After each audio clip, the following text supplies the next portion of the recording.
Standard 11 physics આપણે chapter 7માં અમુક ભાગ જોયેલો છે. આજે આપણે આગળનું જોઈશું કોણીય વેગ અને રેખીય વેગ વચ્ચેનો સંબંધ. કોણીય વેગ અને રેખીય વેગ. કોણીય વેગ ની સંજ્ઞા છે ઓમેગા. શું વાંચીશું આપણે? એને ડબલ્યુ નહીં વાંચવાનું, શું વાંચવાનું? ઓમેગા. અને રેખીય વેગની સંજ્ઞા છે તો આપણને ખબર જ છે વી. બંને સદિશ રાશિઓ છે. તો આજે આપણે રેખીય વેગ અને કોણીય વેગ વચ્ચેનો સંબંધ જોઈશું. અને આ સંબંધ જોવા માટે આપણે એક દ્રઢ પદાર્થની ચાક ગતિ ધ્યાનમાં લઈએ. માની લો કે કોઈ દ્રઢ પદાર્થ આ સ્થિર ભ્રમણાક્ષને અનુલક્ષીને ચાક ગતિ કરે છે. આપણી ભ્રમણાક્ષ છે ઝેડ અને આ આપણું દ્રઢ પદાર્થ છે. આ દ્રઢ પદાર્થનો એક કણ આપણે ધ્યાનમાં લઈએ પી. આ પી કણ આ સ્થિર ભ્રમણાક્ષને અનુલક્ષીને આર ત્રિજ્યાના વર્તુળાકાર માર્ગ પર પરિભ્રમણ કરે છે. એનું કેન્દ્ર ઓ છે. તો હાલ કણ ક્યાં છે? પી બિંદુ આગળ છે. તો આ કણ આર ત્રિજ્યાના વર્તુળાકાર માર્ગ પર સ્થિર અક્ષને અનુલક્ષીને પરિભ્રમણ કરે છે. એટલે કે આ વર્તુળ આ અક્ષને લંબ સમતલમાં હશે. હવે આપણે વિચારીએ કે ડેલ્ટા ટી સમયમાં કણ ગતિ કરતાં કરતાં ડેલ્ટા થીટા કેટલું સ્થાનાંતર કરીને આ પી ડેશ બિંદુ આગળ આવ્યો છે. કેટલું સ્થાનાંતર કર્યું એને ડેલ્ટા ટી સમયમાં? ડેલ્ટા થીટા જેટલું સ્થાનાંતર કરીને એ ક્યાં આવી ગયો? પી ડેશ આગળ આવી ગયો. હવે આપણે આ સમય ડેલ્ટા જો હવે શું થશે? કોણીય વેગ ઓમેગા બરાબર કોણીય સ્થાનાંતર ભાગ્યા સમય. રેખીય વેગની જેમ રેખીય વેગ બરાબર રેખીય સ્થાનાંતર ભાગ્યા સમયગાળો થાય. તો કોણીય વેગ બરાબર કોણીય સ્થાનાંતર ભાગ્યા સમયગાળો. અને આપણે સરેરાશ કોણીય વેગ કહીશું. શું કહીશું?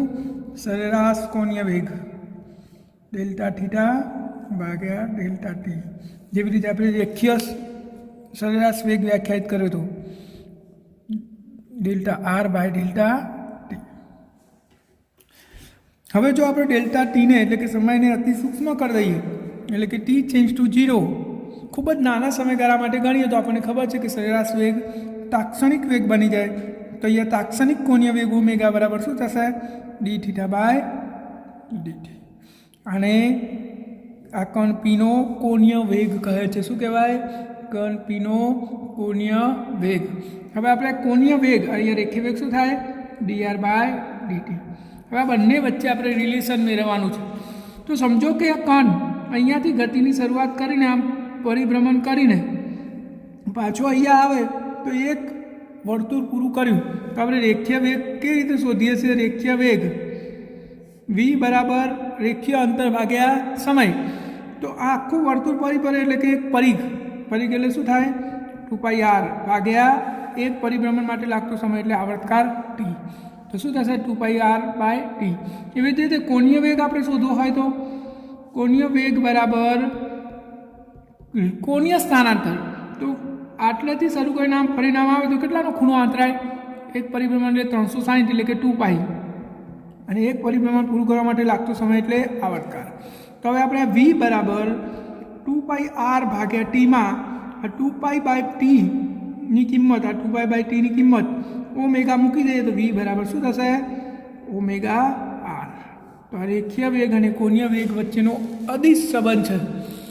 હવે આપણે બધા કણો માટે વિચારીએ. માની લો કે આ કણ માટે વિચારીએ જગ્યાએ અહીંયા વિચારીએ તો એ શું થશે? ઓમેગા બરાબર જો હવે કોણીય વેગની આપણે ચર્ચા કરી લઈએ અલગથી.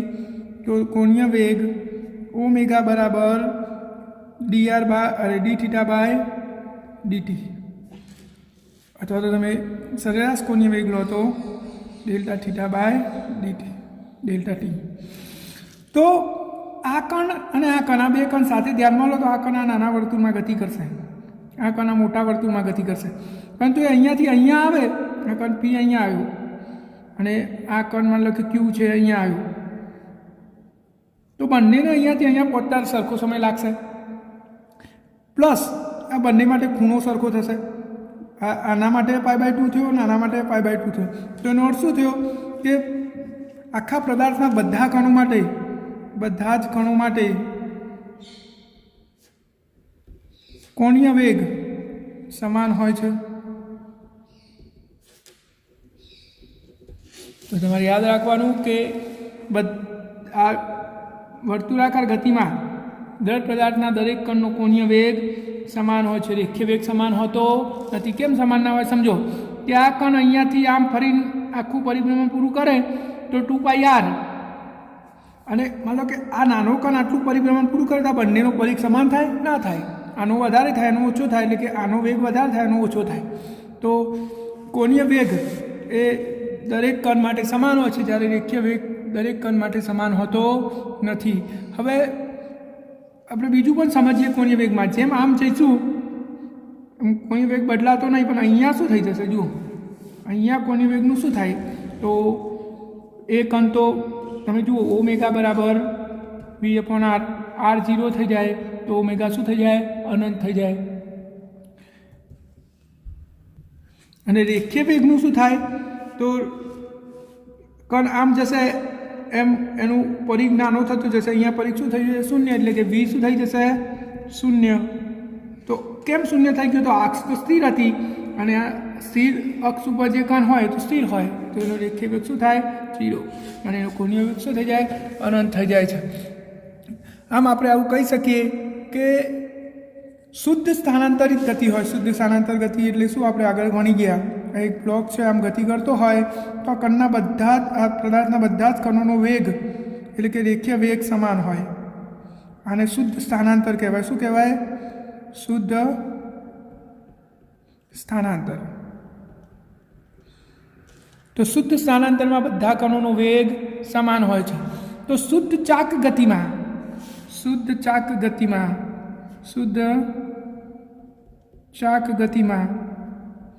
બધા જ કણોનો કોણીય વેગ સમાન હોય છે.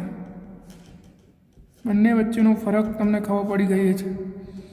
શુદ્ધ સ્થાનાંતરિત ગતિ હોય તો એમાં બધા કણોનો રેખીય વેગ સમાન હોય, અને શુદ્ધ ચાક ગતિ હોય તો બધા કણોનો કોણીય વેગ સમાન હોય છે. હવે આ ઓમેગા જે આપણે કોણીય વેગ શોધ્યા, ઓમેગા એ પણ સદિશ રાશિ છે. કઈ રાશિ છે? સદિશ રાશિ છે. અને એની દિશા એ ભ્રમણાક્ષની દિશામાં હોય છે. માન લો કે આ કોઈ પદાર્થ છે, આ સ્થિર અક્ષને અનુલક્ષીને આ અક્ષને અનુલક્ષીને પરિભ્રમણ કરે છે, આમ ગોળ ગોળ ફરે છે. તો આની દિશા આ ભ્રમણાક્ષની દિશામાં હોય, એટલે કે આ દિશામાં હોય ઓમેગા, ઉપર કાં તો નીચે.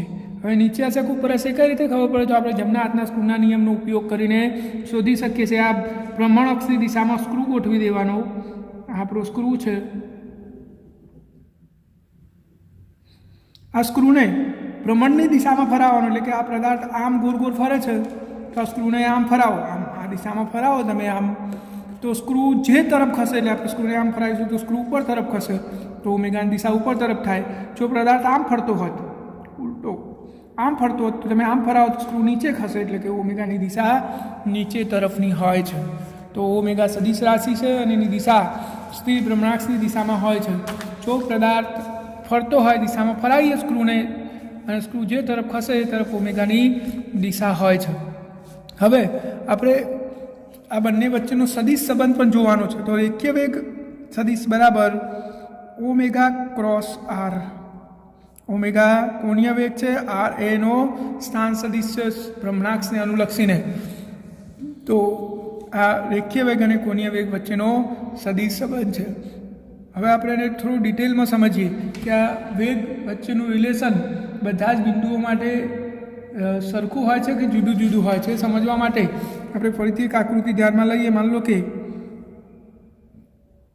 આ કોઈ કણ પી આ સ્થિર ભ્રમણાક્ષને અનુલક્ષીને વર્તુળાકાર ગતિ કરે છે, એટલે કે ચાક ગતિ કરે છે.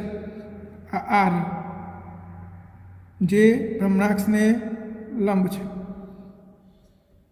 આનો રેખીય વેગ એ સ્પર્શકની દિશામાં હોય, આપણને ખબર છે. આ એનું કેન્દ્ર આપણે કેન્દ્ર સી લઈ લઈએ તો આના માટે તો આપણે રિલેશન લખી દીધું વી બરાબર ઓમેગા ક્રોસ આર. ઓમેગાની દિશા આપણને ખબર છે ભ્રમણાક્ષની દિશામાં હોય છે, આ વીની દિશા. તો આ રિલેશન તો આપણે દર્શાવી દીધું. માન લો કે આપણે આ ઉગમ બિંદુને અનુલક્ષીને કર્ણના વી અને ઓમેગા વચ્ચે રિલેશન મેળવીએ. માન લો કે હવે આપણો આ આર છે અને આપણું ઉગમ બિંદુઓ છે, તો શું થશે? આપણે લખીએ સંબંધ વી બરાબર ઓમેગા ક્રોસ આર. આરો આર, આ તો આપણો આર લંબ હતો, આરો આર લીધો તો આપણે. હવે આપણે આ ઓ બિંદુને અનુલક્ષીને કણ પીની ચાક ગતિને ધ્યાનમાં લઈએ છીએ તો શું થશે? જો ઓમેગા ક્રોસ આર એટલે આર સદિશ છે, એટલે કે આ બે બાજુઓનો સદિશ સરવાળો થાય એટલે કે ઓસી પ્લસ સીપી. હવે આપણે વિભાજનનો નિયમ લાગુ પાડીએ તો omega cross OC plus omega cross CP. Omega અને ઓસી, જો ઓમેગા આ દિશામાં છે અને ઓસી એ દિશામાં છે, બંને એક જ દિશામાં હોય એટલે કે સમાંતર સદિશનો સદિશ ગુણાકાર તો શું થઈ જાય? 0 થઈ જાય. તો વધ્યું શું? Omega cross CP. સીપી બરાબર તો શું છે? આર લંબ છે, તો ઓમેગા ક્રોસ આર લંબ હતું એના એ જ જે સીને અનુલક્ષીને રેખીય વેગ અને કોણીય વેગ વચ્ચે રિલેશન આવ્યું હતું, એ જ ઓને અનુલક્ષીને આવ્યું. તો આ રીતે આપણે રેખીય વેગ અને કોણીય વેગ સ્થિર ભ્રમણાક્ષમાં કોઈપણ બિંદુને અનુલક્ષીને વી બરાબર ઓમેગા ક્રોસ આર, આર એ ભ્રમણાક્ષને લંબ છે એમ માનીને ગણી શકીએ છીએ. અને અગત્યની બાબત કે સ્થિર ભ્રમણાક્ષ હોય તો ઓમેગાની દિશા સમય સાથે ક્યારેય બદલાતી નથી. આ ભ્રમણાક્ષ સ્થિર હોય તો ઓમેગાની દિશા બદલાતી નથી, પરંતુ ઓમેગાનું મૂલ્ય બદલાઈ શકે. અને જો ભ્રમણાક્ષ સ્થિર ના હોય, દાખલા તરીકે ભ્રમરડાની ગતિ, તો એવામાં ઓમેગાનું મૂલ્ય અને દિશા બંને બદલાઈ શકે છે. તો એટલે આપણે આ કોણીય વેગ અને રેખીય વેગનો સંબંધવાળો ટોપિક પૂરો કરીએ છીએ. હવે આપણે આગળ જોઈએ કોણીય પ્રવેગ. કોણીય પ્રવેગ આપણે રેખીય પ્રવેગ જોઈ લીધું છે. રેખીય પ્રવેગ એટલે શું? વેગમાં થતા ફેરફારના સમયદળને આપણે પ્રવેગ કહીએ છીએ, એટલે કે એ બરાબર ડીવી બાય ડીટી. પ્રવેગ પણ સદિશ રાશિ છે. તો આ જ રીતે આપણે કોણીય પ્રવેગ વ્યાખ્યાયિત કરી શકીએ. કોણીય વેગના ફેરફારના સમયદળને કોણીય પ્રવેગ કહે છે. કોણીય પ્રવેગને આપણે આલ્ફા વડે દર્શાવીશું. તો રેખીય પ્રવેગને એ વડે દર્શાવીએ છીએ, કોણીય પ્રવેગને આપણે આલ્ફા વડે દર્શાવીશું. આલ્ફાનો એકમ શું થાય? કોણીય વેગનો એકમ શું? રેડિયન પર સેકન્ડ. અને નીચેનો સેકન્ડ તો હતો તો રેડિયન પર સેકન્ડ સ્ક્વેર થશે. કોણીય પ્રવેગ આલ્ફા બરાબર મૂલ્યમાં ડી ઓમેગા બાય ડીટી, એટલે કે કોણીય વેગનું સમય સાપેક્ષ વિકલન એટલે પ્રવેગ. જેવી રીતે રેખીય વેગનું સમય સાપેક્ષ વિકલન કરતાં રેખીય પ્રવેગ મળતો તે રીતે જ કોણીય પ્રવેગ આપણને મળે છે. તો આ આપણો કોણીય પ્રવેગ છે આલ્ફા બરાબર ડી ઓમેગા બાય ડીટી. હવે આપણે આગળનો ટોપિક જોઈએ ટોર્ક અને કોણીય વેગમાન. ટોર્ક પહેલાં ટોર્ક જોઈ લઈએ, પછી આપણે કોણીય વેગમાન જોઈશું. ટોર્કને બળની ચાક માત્રા પણ કહે છે. બીજું શબ્દ શું છે? બળની ચાક માત્રા. ટોર્કનું બીજું નામ છે બળની ચાક માત્રા. તો હવે આપણે આને સમજવાનો પ્રયત્ન કરીએ કે આ શું છે. તો આપણે રેખીય ગતિમાં જોયું હતું કે પદાર્થની અંદર પ્રવેગ ઉત્પન્ન કરવો હોય, પ્રવેગ માટે શાની જરૂર પડે છે? બળની. બળ ના હોય તો પ્રવેગ હોતો નથી. આ ન્યૂટનની ગતિનો પહેલો નિયમ છે. એટલે કે રેખીય ગતિમાં પ્રવેગ ઉત્પન્ન કરવા માટે શાની જરૂર છે? બળની જરૂર છે. તો પછી ચાક ગતિમાં અથવા વર્તુળાકાર ગતિમાં કોણીય પ્રવેગ ઉત્પન્ન કરવા માટે શાની જરૂર પડે? રેખીય ગતિમાં પ્રવેગ ઉત્પન્ન કરવા માટે બળની જરૂર પડે છે, એ આપણને ખબર છે. તો કોણીય પ્રવેગ ઉત્પન્ન કરવા માટે શાની જરૂર પડતી હશે? તો એ સમજવા માટે આપણે એક બારણાનું ઉદાહરણ લઈએ. આપણા ઘરનો દરવાજો, આપણો દરવાજો છે ઘરનો. તો આ દરવાજાને આપણે ધક્કો મારીએ તો દરવાજો આ એના મજાગરાની સ્થિર અક્ષને અનુલક્ષીને કોણીય ગતિ એટલે કે ચાક ગતિ કરે છે. દરવાજો રેખીય ગતિ નહીં કરતો, દરવાજાને આપણે ધક્કો મારીએ તો ગોળ ગોળ ફરે છે, એટલે કે વર્તુળાકાર ગતિ કરે છે. કોને અનુલક્ષીને? તો આ બારણાની મિજાગરાની અક્ષને અનુલક્ષીને પરિભ્રમણ કરે છે. હવે સવાલ એ થયો કે આ તો આપણે બળ ના લગાડીએ તો દરવાજામાં ચાકગતિ થશે ના થાય, એટલે કે બળની તો જરૂર છે જ. બળ તો કોણીય પ્રવેગ ઉત્પન્ન કરે જ છે, પરંતુ એવું હોત માત્ર બળ જ જો કોણીય પ્રવેગ ઉત્પન્ન કરતો હોત તો આ મજાકરા ઉપર બળ લગાડું તો આ દરવાજો ફરશે નહીં ફરે. એનો અર્થ શું થયો કે આમાં કોણીય પ્રવેગ ઉત્પન્ન કરવા માટે અથવા ચાકગતિ ઉત્પન્ન કરવા માટે માત્ર બળ એકલું જવાબદાર નથી, પરંતુ બળ ક્યાં લાગે છે એ પણ જવાબદાર છે. જો રેખીય પ્રવેગ ઉત્પન્ન કરવા માટે માત્ર બળ જ જવાબદાર હતું, પરંતુ કોણીય પ્રવેગ ઉત્પન્ન કરવા માટે અથવા ચાકગતિ ઉત્પન્ન કરવા માટે માત્ર બળ એકલું નહીં, પરંતુ બળ સાથે બળ ક્યાં લાગે છે એ પણ જવાબદાર છે. હવે તમે જો દરવાજો ખોલવા માટે તમે આટલેથી ધક્કો લગાડશો તો વધારે બળ આપવું પડશે, એની જગ્યાએ તમે આ છેડેથી બળ લગાવશો તો ઓછા બળથી દરવાજો ખુલી જશે. એનો અર્થ શું થયો કે આ દરવાજાની ચાકગતિ ઉત્પન્ન કરવા માટે બળ લગાડવું તો જરૂરી છે જ, પણ ક્યાં લગાડવું એ ખૂબ જ અગત્યનું છે.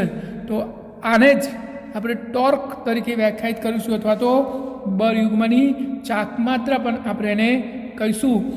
અને સમજવા માટે આપણે એક ઉદાહરણ લઈએ. માન લો કે આપણે આ ઉગમ બિંદુઓની સાપેક્ષે આર સ્થાન સદિશ ધરાવતા કોઈ કણ પી ઉપર એફ જેટલું બળ લગાડીએ છીએ આ દિશામાં, આ એફ, આપણો આર અને એફ વચ્ચેનો ખૂણો આપણે થીટા લઈ લઈએ. આ આપણું ઉગમ બિંદુ છે ઓ. આને અનુલક્ષીને આપણે એની પર બળ લગાડી છે આપણી ભ્રમણાક્ષ ઝેડ અક્ષ. તો આ કણ છે આ ભ્રમણાક્ષને અનુલક્ષીને ચાકગતિ કરી શકે છે એવી સ્થિતિ છે. આ કણને આપણે આ દિશામાં બળ લગાડ્યું. કઈ દિશામાં? આરની સાથે થીટા ખૂણો બનાવતી દિશામાં. તો આ કણ પર લાગતા ટોર્કને આ રીતે વ્યાખ્યાયિત કરવામાં આવે છે. Torque tau is equal to R cross F, અને એનું મૂલ્ય શું થાય? તો ટોર્ક ટો બરાબર આર એફ સાઇન થીટા, જ્યાં થીટા એ આર અને એફ વચ્ચેનો ખૂણો છે. બરાબર સમજી લો. ટોર્ક ટો બરાબર શું થાય? R F sine theta. હવે સમજવાની વાત એ છે જો કે આ જે એફ સાઇન થીટા છે એ શું છે એ પહેલાં આપણે સમજી લઈએ. જો બળ આપણે અહીંયા લગાડ્યું છે, માન લો કે બળ હું અહીંયા લગાડ્યું હોત આ દિશામાં સમજવા માટે, તો શું થાત? થીટા શું થઈ જાત? 0 થઈ જાત. આ એફ અહીંયા છે જગ્યાએ અહીંયા હોત, એટલે કે આરની દિશામાં જ હોત તો શું થાત? સીધી વાત છે કે આપણે આ દરવાજાનું ઉદાહરણ લીધું. આ દરવાજો છે, આ દરવાજાને આપણે અહીંયાથી પકડીને આમ સીધો ખેંચીએ, એટલે કે આ આર, અને આરની જ દિશામાં હું બળ લગાડું તો દરવાજો ફરશે ભાઈ? દરવાજાને આમ છેડો પકડીને આમ સીધો ખેંચીએ તો દરવાજો ફરે? ચાકગતિ થાય? ના થાય. નળ શું થયો કે જો બળ આરની દિશામાં જ હોય, એટલે કે આ બળની કાર્યરેખા આરમાંથી જ પસાર થતી હોય, તો ટોર્ક શું થઈ જશે? શૂન્ય થઈ જાય છે. એટલે કે થીટા ઇઝ ઇક્વલ ટુ 0 અથવા થીટા ઇઝ ઇક્વલ ટુ 180. એટલે કે તમે દરવાજાને આમ સીધો ખેંચો કે દરવાજાને આમ સીધો ધક્કો મારો તો દરવાજો ફરવાનો નથી, એટલે કે ટોર્ક ઉત્પન્ન થતું નથી. એટલે આ બળની કાર્યરેખા જો આરમાંથી પસાર થતી હોય તો ટોર્ક ઉત્પન્ન થતું નથી. બીજું શું થઈ શકે કે માન લો કે બળ હું આમ લગાડું આ દિશામાં, લંબ, બિલકુલ આરને બિલકુલ લંબ, એટલે કે દરવાજાને તમે આમ બળ લગાડો આ રીતે સીધું લંબ બળ. દરવાજો આમ ખુલ્લો છે, આમ છે દરવાજો, ને એને હું આમ બળ લગાડું છું આ રીતે લંબ. આ આર અને આપણું આ બળ બિલકુલ લંબ, તો દરવાજો ઘોર ફરશે અને થીટાની કિંમત π/2 થઈ જાય તો ટોર્ક મહત્તમ થઈ જાય છે આર એફ જેટલું. એટલે કે ટોર્ક ઉત્પન્ન થવા માટે બળનો લંબ ઘટક જવાબદાર છે, એનો સમાંતર ઘટક ટોર્ક ઉત્પન્ન કરી શકતો નથી. તો ટોર્ક ક્યારે શૂન્ય હોઈ શકે? જુઓ, એક તો આર 0 હોય, એટલે કે તમે મજાગરામાંથી પકડીને ધક્કો મારો તો આર તો 0 થયો, આર અહીંયા તો 0 થાય તો ટોર્ક 0 થઈ જશે. બળ 0 હોય, બળ જ ના લગાડો તો, અને આ થીટા 0 હોય અથવા 180 હોય ત્યારે ટોર્ક શૂન્ય થઈ જાય છે. તો ટોર્ક ઉત્પન્ન કરવા માટે કોણ જવાબદાર છે? બળ અને લાગ બિંદુનો સ્થાન સદિશ, એટલે કે ઉગમ બિંદુથી લંબ અંતર જવાબદાર છે. લંબ અંતર જવાબદાર છે, સમજી લેજો બરાબર. સીધું અંતર ટોર્ક ઉત્પન્ન કરવા માટે જવાબદાર નથી. બીજું, ટોર્કનું મૂલ્ય આર ઉપર આધારિત છે કે તમે દરવાજાને મજાગરાની નજીકથી ધક્કો મારો અને દૂરથી ધક્કો મારો, તો જ્યારે દૂરથી ધક્કો મારશો ત્યારે વધારે ટોર્ક ઉદ્ભવે છે. આરની કિંમત વધારે તો ટોર્કની કિંમત પણ વધારે. તો આને આપણે શું કહીશું? ટોર્ક. ટો બરાબર યાદ રાખવાનું આર ક્રોસ એફ, જે આર શું છે? લાગ બિંદુથી લંબ અંતર, અને એફ લગાડેલું બળ છે. એનું મૂલ્ય ટોર્ક બરાબર આર એફ સાઇન થીટા, જે થીટા એ આર અને એફ વચ્ચેનો ખૂણો છે. તો આપણું ટોર્ક થયું. હવે કોણીય વેગમાન જોઈએ. કોણીય વેગમાન આપણે રેખીય વેગમાન તો ભણી ગયા છીએ. રેખીય વેગમાન 5મા ચેપ્ટરમાં પી બરાબર એમવી, દર અને વેગના ગુણાકારને રેખીય વેગમાન કહે છે. એ પણ સદિશ રાશિ છે. તો હવે આના પરથી જ આપણે કોણીય વેગમાન પણ વ્યાખ્યાયિત કરી શકીએ. કોણીય વેગમાનને પણ રેખીય વેગમાનની ચાક માત્રા કહે છે. શું કહેવાય? રેખીય વેગમાનની ચાક માત્રા. એટલે શું થાય? કોણીય વેગમાન. કોણીય વેગમાન બરાબર રેખીય વેગમાનની ચાક માત્રા. તો કોણીય વેગમાન સમજવા માટે આપણે આ રીતે સમજી શકીએ. આ પ્રવો આ શાંત સદિશ ધરાવતો કોઈ બિંદુ પી છે, જેનો રેખીય વેગ આ રીતે છે. તો કણનું કોણીય વેગમાનની સંજ્ઞા છે એલ. યાદ રાખજો, કોણીય વેગમાનની સંજ્ઞા શું છે? એલ. તો L is equal to R cross P, જ્યાં પી રેખીય વેગમાન અને આર એ શાંત સદિશ છે. તો એલ બરાબર આર પી સાઇન થીટા. અહીંયા પણ એ જ સ્થિતિ થશે કે જો આ વેગમાન જો આરને લંબ હોય તો જ, એટલે કે વેગ અને આર એકબીજાને લંબ હોય તો જ કોણીય વેગમાન ઉદ્ભવે. માન લો કે આ રીતે વેગ હોત કણનો, અથવા આ રીતે હોત, તો કોણીય વેગમાન શું થઈ જાત? શૂન્ય થઈ જાત. ત્યાર એલ બરાબર આર ક્રોસ પી. આ પણ ક્યારે 0 થાય? જ્યારે થીટા 0 અથવા 180 હોય, આર 0 હોય અથવા પી 0 હોય. પી 0નો મતલબ પી બરાબર એમવી, એટલે એમ તો ક્યારે 0 ના હોય. કોણ 0 હોય? વી 0 હોય. થીટા 0 અથવા 180 હોય, આર 0 હોય અને વી 0 હોય, ત્યારે કણનું કોણીય વેગમાન શું થઈ જાય છે? શૂન્ય થઈ જાય છે. તો આ આપણા કણનું કોણીય વેગમાન છે એલ બરાબર આર ક્રોસ પી. એનો એકમ શું થશે? તો અંતરનો એકમ મીટર, અને વેગમાનનો એકમ શું થાય? એલ બરાબર આર ક્રોસ પી. સૂત્ર પ્રમાણે તમારે એકમ શોધવો હોય તો અંતરનો એકમ મીટર ગુણ્યા વેગમાન, એટલે કેજી મીટર પર સેકન્ડ. તો કેજી મીટર સ્ક્વેર પ્રતિ સેકન્ડ એનો એકમ થશે. એનું પારિમાણિક સૂત્ર પણ તમે જાતે બનાવી શકો છો. હવે આપણે કોણીય વેગમાન જોયું, ટોર્ક જોયું. આ બંને વચ્ચેનું રિલેશન મેળવવાનું છે. તો કોણીય વેગમાન અને ટોર્ક વચ્ચેનો સંબંધ, કોણીય વેગમાન અને ટોર્ક વચ્ચે સંબંધ. કોણીય વેગમાન એલ બરાબર શું થાય? આર ક્રોસ પી. હાલ જ જોયું. હવે આનું સમય સાપેક્ષ આપણે વિકલન કરીએ તો D L by DT is equal to D by DT કૌંસમાં R cross P. D L by DT is equal to પહેલાંનું વિકલન, ગુણાકારનો નિયમ, તો ડી આર બાય ડીટી, બીજું એમના એમ જ રહે તો ક્રોસ પી, પ્લસ પહેલું એમના એમ, બીજાનું વિકલન ડીપી બાય ડીટી. તો D L by DT is equal to D R by DT cross P. D R by DT એટલે વેગ સદિશ થઈ જાય, ક્રોસ પી, પ્લસ અહીંયા R cross DP by DT, ન્યૂટનની ગતિનો બીજો નિયમ બળ થઈ જાય. હવે આ વી અને પી તો એક જ દિશામાં હોય, જે દિશામાં વેગ હોય દિશામાં રેખીય વેગમાન હોય, અને બંને એક જ દિશાના સદિશ ગુણાકાર તો 0 થઈ જાય. પ્લસ આ શું વધ્યું? R cross F. R cross F એટલે તો આપણે હાલ જ જોઈશું થાય ટોર્ક. તો ડી એલ બાય ડીટી બરાબર ટોર્ક. તો આ રેખીય કોણીય વેગમાન અને ટોર્ક વચ્ચેનું રિલેશન છે કે કોણીય વેગમાનના ફેરફારનો સમય દર એ ટોર્ક જેટલો હોય છે. આ ન્યૂટનની ગતિના બીજો નિયમ જ છે, પણ કઈ ગતિ માટે? કોણીય ગતિ માટે. કોણીય ગતિ માટે ન્યૂટનની ગતિનો બીજો નિયમ. પહેલો રેખીય ગતિ માટે આપણને ખબર છે ટોર્કની જગ્યાએ બર એફ dl બાય dt. આનો અર્થ શું થયો કે જેટલા પણ નિયમો રેખીય ગતિમાં છે બધા જ નિયમો ચાક ગતિમાં લાગુ પડે છે.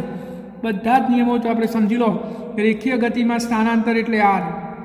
આપણે અહીંયા લખીએ એટલે સરખાઈએ ખબર પડે. રેખીય ગતિ આ ચાક ગતિ. રેખીય ગતિમાં સ્થાનાંતર આર.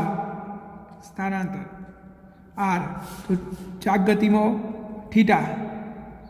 રેખીય ગતિમાં વેગ વી તો અહીંયા ઓમેગા. પ્રવેગ એ અહીંયા આલ્ફા. રેખીય ગતિમાં ન્યૂટનની ગતિનો બીજો નિયમ એફ બરાબર એમ એ તો અહીંયા એફની જગ્યાએ ટોર્ક આવે, એની જગ્યાએ આલ્ફા આવે. બીજો નિયમ એટલે કે એફ બરાબર ડીપી બાય ડીટી તો અહીંયા એફની જગ્યાએ ટોર્ક, પીની જગ્યાએ એલ ડીએલ બાય ડીટી. આવી રીતે રેખીય ગતિ અને ચાક ગતિ બે લગભગ બધા જ નિયમો એક સમાન છે.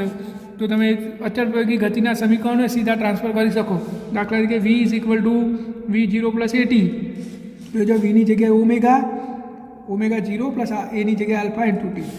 વી સ્ક્વેર માઇનસ v0 સ્ક્વેર બરાબર 2ax તો અહીંયા શું થશે omega square minus omega 0 square બરાબર 2 આલ્ફા થીટા. એવી જ રીતે x બરાબર v0 T plus 1/2 at square તો અહીંયા શું થશે થીટા બરાબર omega 0 T plus 1/2 alpha T square. તો જે રેખીય ગતિમાં આપણે સમીકરણો વાપર્યા છે ચાક ગતિમાં પણ આપણે સરળતાથી યુઝ કરી શકીએ છીએ. તો હવે આપણે આગળની ચર્ચા કરીએ તો આ બંને જે જોયું આપણે ટોર્ક અને કોણીય વેગમાન એ એક કણ માટે લાગુ પાડ્યું હતું. આ જ નિયમ આપણે n કણોના તંત્ર અથવા દ્રઢ પદાર્થ પર લાગુ પાડી શકીએ છીએ. માની લો કે આપણી જોડે n કણો છે અને દરેકનું વેગમાન L1, L2, L3 up to Ln છે તો તંત્રનું કુલ કોણીય વેગમાન શું થાય L is equal two L1 plus L2 plus L3 up to Ln થાય. એક આ n કણોના તંત્રની વાત છે તો આપણે અને સિગ્મા સ્વરૂપે પણ દર્શાવી શકીએ તો L ઇઝ ઇક્વલ ટુ કુલ કોણીય વેગમાન L is equal to sigma Li જ્યાં I is equal to 1 to n. આ તંત્રનું કુલ કોણીય વેગમાન થઈ ગયું. આપણે હાલ જે જોયું આગળની થિયરીમાં એક કણને લાગુ પાડ્યું તો એના એ જ એકથી વધારે એટલે કે n કણો હોય તો પણ એમના એમ જ એ જ સૂત્રથી લાગુ પાડી શકીએ છીએ. ત્યારબાદ L is equal to sigma Liની જગ્યાએ શું થાય L બરાબર R ક્રોસ P તો RI ક્રોસ PI. આ રીતે આપણે લાગુ પાડી શકીએ. આનું વિકલન કરીએ તો dl by dt is equal to sigma d by dt Li આવું થાય. અને Liની જગ્યાએ R ક્રોસ PI કરી દે તો ઓલ ઓવર શું થશે સિગ્મા ટો I. એટલે કે બધા જ કણોના ટોર્કનો સરવાળો કરો તો કુલ torque tau dl by dt ટી ટોટલ બધા કણોનું કુલ કોણીય વેગમાનના ફેરફારનો દર એ એની અંદર ઉદ્ભવતા ટોર્ક જેટલો હોય છે કુલ ટોર્ક જેટલો. હવે આ ટોર્કની વાત કરીએ તો ટોર્ક ટો કુલ કેટલું થાય તો એક્સટર્નલ પ્લસ ટોર્ક ટો ઇન્ટરનલ. એટલે કે આ n કણોનું તંત્ર છે તો બહારથી લાગુ પાડેલા ટોર્ક આ ટો 1 ટો 2 ટો n અને અંદરથી લાગુ પાડેલા ટોર્ક ટો 1 ઇન્ટરનલ ટો 2 ઇન્ટરનલ ટો 3 ઇન્ટરનલ એ રીતે તો બધાનો સરવાળો એટલે કુલ ટોર્ક થાય. પરંતુ આપણે આગળ એ ભણી ગયા છે કે કોઈ પણ કણ પર માનો કે બે કણોનું તંત્ર લઈએ તો આ કણ જેટલું બળ આની પર લગાડે એટલું જ બળ આની પર લગાડે છે. બંને બળ પરસ્પર સમાન મૂલ્યના અને વિરુદ્ધ દિશાના આવે છે. એટલે કે એફ ઇન્ટરનલ 0 થઈ જાય છે તો ટો ઇન્ટરનલ પણ શું થઈ જાય 0 થઈ જાય છે. એટલે ટો ઇન્ટરનલ 0 હોય તો dl અપોન dt બરાબર ટી ટોટલની જગ્યાએ આપણે આવું લખી શકીએ dl by dt is equal to tau external. માત્ર બાહ્ય ટોર્ક જ જવાબદાર છે વેગમાન કોણીય વેગમાનના ફેરફાર માટે. યાંત્રિક ટોર્ક જવાબદાર નથી. તો કણોના કોઈપણ તંત્ર પરનું કુલ કોણીય વેગમાનના ફેરફારનો દર એની પર લાગુ પાડેલા પરિણામી બાહ્ય ટોર્ક જેટલો હોય છે. આંતરિક ટોર્ક કોણીય વેગમાનમાં ફેરફાર ઉત્પન્ન કરતું નથી. આ તમારે યાદ રાખવાનું છે. હવે કોણીય વેગ જે રીતે રેખીય વેગમાનના સંરક્ષણનો નિયમ જોયો હતો એવી રીતે કોણીય વેગમાનના સંરક્ષણનો નિયમ જોઈએ. જો dl by dt is equal to tau આપણે ટુ એક્સટર્નલ લખીએ ના લખીએ, હવે આપણે સમજી જવાનું કે બાહ્ય ટોર્ક જ હોય, આંતરિક ટોર્ક તો કોણીય વેગમાનમાં ફેરફાર ઉત્પન્ન કરી શકતું નથી. તો dl by dt is equal to tau external. જો બાહ્ય ટોર્ક 0 હોય તો શું થાય? dl by dt is equal two 0. તો કોનું વિકલન 0 થાય? જે અચર હોય એનું, એટલે કે L શું હશે? અચર હશે. આને જ કોણીય વેગમાનના સંરક્ષણનો નિયમ કહે છે કે જો લાગુ પાડેલું પરિણામી બાહ્ય ટોર્ક 0 હોય તો તંત્રનું કુલ કોણીય વેગમાન અચર રહે છે. એટલે કે ત્રણેય દિશાનું કોણીય વેગમાન Lx ઇઝ ઇક્વલ ટુ અચર, Ly ઇઝ ઇક્વલ ટુ અચર અને Lz ઇઝ ઇક્વલ ટુ અચર. તો આ કોણીય વેગમાનના સંરક્ષણનો નિયમ થયો. શું થયો? જો તંત્ર પર લાગુ પાડેલું બાહ્ય ટોર્ક 0 હોય તો તંત્રનું કુલ કોણીય વેગમાન અચર રહે છે, જેને કોણીય વેગમાનના સંરક્ષણનો નિયમ કહે છે. તમારે ખાલી સમજવા માટે આ યાદ રાખવાનું છે. જો બાહ્ય બળ 0 હોય તો તંત્રનું રેખીય વેગમાન અચર હોય, અને ટોર્ક 0 હોય તો તંત્રનું કોણીય વેગમાન અચર હોય છે. તો આને અનુરૂપ આપણે હવે એક ઉદાહરણ જોઈશું. ઉદાહરણ નંબર 7.5. ઉદાહરણ નંબર 7.5. ઉગમ બિંદુને અનુલક્ષીને બળ, જો અહીંયા બળ સદિશ આપેલો છે F બરાબર 7i cap plus 3j cap minus 5k cap, અને ટોર્ક પણ સ્થાન સદિશ પણ આપેલો છે R is equal to i cap minus j cap plus k cap. તો ટોર્ક શોધવાનું છે. શું શોધવાનું છે? ટોર્ક. તો આપણે હાલ જ રિલેશન જોયું. ટોર્ક બરાબર R ક્રોસ F. તો આપણે R અને F નો ક્રોસ ગુણાકાર કરવો પડશે. તો એ આપણે આગળ ભણી ગયા છે. ટોર્ક બરાબર શું કરવાનું? i j k. પહેલો R છે તો R લખી દો. 1 માઇનસ 1 પ્લસ 1, 1 માઇનસ 1 પ્લસ 1. એવી જ રીતે હવે F, તો F 7, 3 અને માઇનસ 5. પછી શું કરવાનું? સરળતા ખાતર પેન્સિલથી અહીંયા ફરીથી i અને j વાળી કોલમ લખી દેવાની. 1 7 માઇનસ 1 3. હવે આગળ આપણે આવો દાખલો ગણેલો જ છે. તો ટોર્ક બરાબર પહેલાં i લેવાનો, એની આગળની બે કોલમ -1 ગુણ્યા -5 5, માઇનસ 1 ગુણ્યા 3 3, પ્લસ હવે j, તો આગળની બે કોલમ 1 ગુણ્યા 7 7, માઇનસ -5 ગુણ્યા 1 એટલે -5. હવે k નો વારો, k એની આગળની તો 3 ગુણ્યા 1 3, માઇનસ 7 ગુણ્યા -1 એટલે -7. તો ટોર્ક બરાબર 5 માંથી 3 જાય તો 2i, અહીંયા માઇનસ માઇનસ પ્લસ 7 નું 5 12, 12j plus 7 minus minus plus 7 ને 3 10 10k. તો આ શું થયું? ટોર્ક સદિશ આવી ગયો.